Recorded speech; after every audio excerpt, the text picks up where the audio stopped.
Crianças autistas podem jogar videogame? Bom, eu recebi essa pergunta recentemente de uma mãe de um paciente meu e me gerou uma dúvida gigantesca quanto a essas questões de videogames e telas e celulares. Se você tem um filho autista ou se você já teve essa dúvida em algum momento, bom, vamos tentar conversar um pouco sobre isso. Eu me chamo Douglas, eu sou psicólogo comportamental e também gosto muito de videogame e tentei unir essas duas coisas aqui nesse canal. E bom, recentemente essa mãe, ela trouxe para mim que o filho dela teve algumas atitudes e falas e ações diferentes, né? Essa criança, ela tem por volta de 6 anos, ela fala, ela se comunica tudo certinho e ela é bem funcional.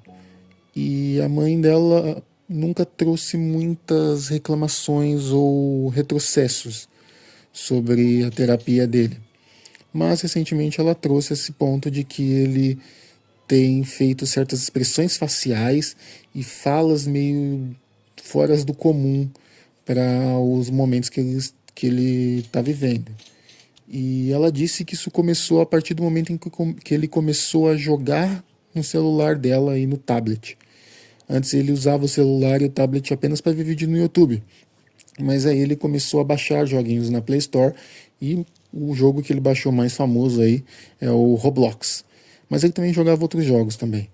E ela trouxe que essas expressões têm irritado um pouco ela porque ele está fazendo isso em momentos não propícios, como nas salas de aula ou quando ele está conversando com pessoas em locais públicos, e isso incomoda um pouco ela, né?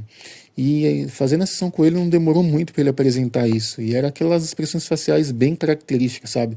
Quando o boneco do Roblox coloca a mãozinha na cabeça, olha de um lado para o outro. As falas dele também vinham puxadas muito com uma sensação assim de que ele estava num anime, sabe?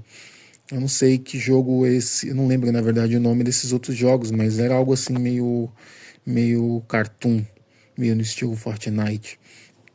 E, bom, a pergunta dela, né, ficou um pouco na minha cabeça e eu não sabia responder direito exatamente se crianças autistas realmente podem ou não jogar videogame. E a resposta principal, né, para a psicologia é que depende. Né? Depois de muita pesquisa, né, claro, isso é baseado nas pesquisas que eu fiz e na minha experiência própria e opinião própria mesmo, né? E como eu disse, depende, né? E aí você vai falar, pô, Douglas, depende, que resposta sem sentido também, né? Não dá uma resposta de verdade. Mas antes eu tenho que dizer que depende mesmo, porque se você realmente está dentro do mundo autista, você sabe muito bem que autismo não tem um padrão, autismo não tem um sistema retinho, sabe? Não existem, todos os autistas fazem isso. Existem autistas que fazem isso, existem autistas que não fazem isso, existem autistas que são de uma forma, existem autistas que são de outra.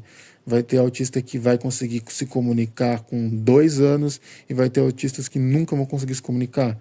Vai ter autistas que vão ter facilidade em fazer tal coisa vai ter autistas que não vão ter dificuldade em fazer tal coisa. Então, se você nunca esteve presente assim fortemente na área de transtornos, principalmente no TEA, você tem que entender que isso é uma coisa que não tem padrão, não tem uma linearidade. E é por isso que eu respondo que depende. Videogame tem seus prós e tem seus contras. Eu, como um cara que joga videogame a vida toda, entendo muito isso. Né? Quando eu era mais novo, o videogame me prejudicava por eu ser muito viciado em videogame. Hoje, como eu estou mais velho, isso já consegue ser moderado. E esse meu paciente tinha esse problema, porque ele também estava começando a ficar muito viciado, e eu percebi que o repertório dele estava sendo voltado apenas ao videogame. Cara, ele ficou quase uma sessão inteira querendo falar só sobre videogames, só sobre o Blox Fruits do Roblox, cara. Então, para uma criança que comunicava muito bem, começou a perder repertório porque o foco dele estava apenas naquilo. E isso sim é um problema.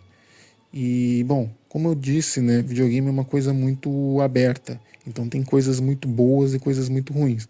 E a parte boa é a questão de abrir esse repertório, né? Ele tem gostado de verdade, ele tem se aprofundado tanto nos jogos quanto no mundo em volta que traga qualquer coisa de Roblox, além das partes técnicas. Então, quando ele embarca numa onda, ele embarca de verdade e ele consegue trazer com detalhes e clareza sobre isso. Eu tenho pacientes que aprenderam a ler e escrever usando celular e que assim nunca nem pisaram numa escola. E isso é uma parte boa. O problema é quando isso começa a sair do controle e a criança fica apenas com isso no repertório. A mãe, ela não trouxe só essa parte de vício, porque ele realmente fica muito no celular. Então ela não deve ter percebido que esse repertório de videogame dele ficou muito grande a ponto de atrapalhar outras coisas. Ela reparou depois que eu trouxe isso. Mas o problema maior dela eram as ações que ele tinha, as formas que ele falava, essas coisas incomodavam ela. E, né, isso para quem é um pai é complicado, para quem é um pai, uma mãe é complicado, porque você já começa a deixar sua mente longe, né? E se ele continuar falando assim que nem um videogame, um jogo de videogame, e ele não conseguir amigos, e se ele continuar assim e ele não conseguir aprender mais a ler, e se ele continuar assim as pessoas se afastarem dele, se ele continuar assim e não conseguir emprego quando ele crescer, e se ele continuar assim e quando eu morrer ninguém mais conseguir ficar perto dele porque ele fala desse jeito, né? Realmente a sociedade é um lugar difícil, é um lugar frio, é um lugar complicado para o seu filho, mas muitas coisas que acontecem são nossa própria mente projetando. Então, você vê como vai longe esses pensamentos, né? Afinal, ele tá viciado em um joguinho, mas isso pode ser momentâneo. Amanhã pode mudar o foco dele, ou isso pode virar um hiperfoco. Não tem como saber. Porém, o medo, né, e a proteção é grande e faz a gente temer esse tipo de coisa, né? Então, na terapia, uma coisa muito importante que a gente trabalha é não só na criança, mas nos pais. E principalmente a questão dos pais é a projeção, o que o pai projeta na criança e as teorias e essa angústia do futuro pode ser um fator muito ruim, porque ele só apenas falava como videogame e isso incomodava só a mãe dele. As outras pessoas não ligavam, e se ligavam, relevavam, mas é claro que para se encaixar na sociedade você tem que seguir uma regrinha. E esse é o maior problema, que as pessoas não entendem, é que de fato o mundo segue, mas a gente tem que entender que os autistas precisam que a gente se adapte a certos comportamentos dele, entendeu? Então, nesse ponto, é mais uma questão nossa do que do próprio jogo de videogame, que apenas estava lá e foi baixado, né? Mas sim, não vou falar aqui que videogame é 100% bom. Sim, videogame tem suas partes ruins, não só como no vício, como eu já tinha dito, mas nas questões de que onde o seu filho está se metendo, né? Principalmente o Roblox, eu vou pegar ele como o maior exemplo, porque eu acho que ele é um dos jogos mais famosos entre as crianças. E o Roblox é um jogo online, 100% online, né? Tem mapas que você consegue jogar sozinho, mas a maioria dos mapas eles são online. São como se fosse uma plataforma de jogo onde outras pessoas criam esses jogos e essas pessoas se comunicam lá dentro. Eu não sei se ainda é assim, mas eu lembro que da última vez que eu joguei Roblox, para você falar no chat de voz, né, para você conversar com uma pessoa por voz, você tinha que fazer uma verificação de número de telefone. Eu não sei se está assim ainda. E isso afastava um pouco as crianças, porque as crianças não deveriam ter números de telefone, pelo menos não nessas idades entre 5 e 6 anos. Mas muita gente consegue burlar isso. E esse é o problema. É ver com quem seu filho está conversando. Quem são essas pessoas. Porque muitas vezes não são outras crianças, né? São outras pessoas muito mal intencionadas. Então, se você realmente não acha que a melhor maneira é cortar o videogame de uma vez do seu filho, a ideia, pelo menos, é que você fique ele sempre próximo, monitorando, vendo com quem ele conversa, com as pessoas que ele fala, porque principalmente no Roblox e em outros jogos online existem muitas pessoas mal intencionadas. E eu não digo só adultos, não, crianças também, que acabam xingando bastante, que acabam se estressando, querendo ou não, essas coisas mexem com a nossa emoção e é um problema, né? Principalmente numa mente de uma criança autista que tem uma dificuldade de ter um filtro e entender certas coisas, isso piora muito, né? Todas as crianças têm essa dificuldade de levar esse filtro para a vida, né? E entender que tem certas emoções que a gente tem que só segurar e que tá tudo bem, né? As crianças autistas principalmente têm uma dificuldade maior e esse é o problema, entendeu? Por isso que eu digo que muitas coisas nós temos que nos adaptar a realidade deles e não eles têm que se adaptar à nossa realidade.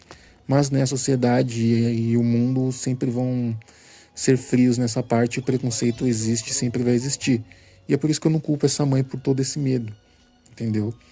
Então, tem os dois lados, né? Por isso que eu respondo que depende se videogame realmente deve ser um instrumento para crianças autistas ou não, né? Crianças autistas podem jogar videogame?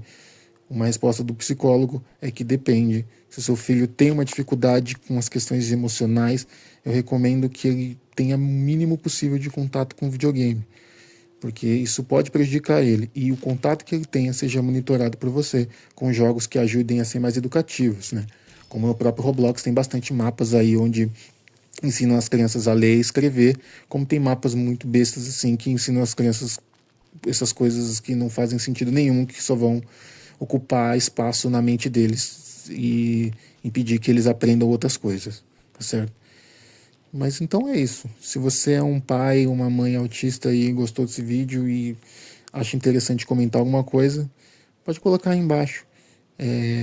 Esse mundo é muito grande e videogame é uma coisa assim muito incrível, porém tem que saber ser usada da maneira correta, né? E, bom, sobre o meu paciente, eu estou trabalhando isso com ele e as coisas têm melhorado bastante. Esse vício dele tem diminuído com a ajuda dos pais também, é claro, né? E conseguir manter certas coisas onde a palavra dos pais importa quando manda ele sair do celular e quando ele consegue respeitar e entender que aquilo vai prejudicar ele, né? Com essa questão de lidar com seus próprios sentimentos. Mas enfim, né, como eu disse, se você é um pai ou uma mãe aí, pode comentar aqui embaixo o que você acha justo, se você não concorda comigo, vamos discutir sobre isso, né? Então, é isso, pessoal. Um grande abraço a todos e até mais. E lembre-se, a resistência é passageira. Tchau, tchau.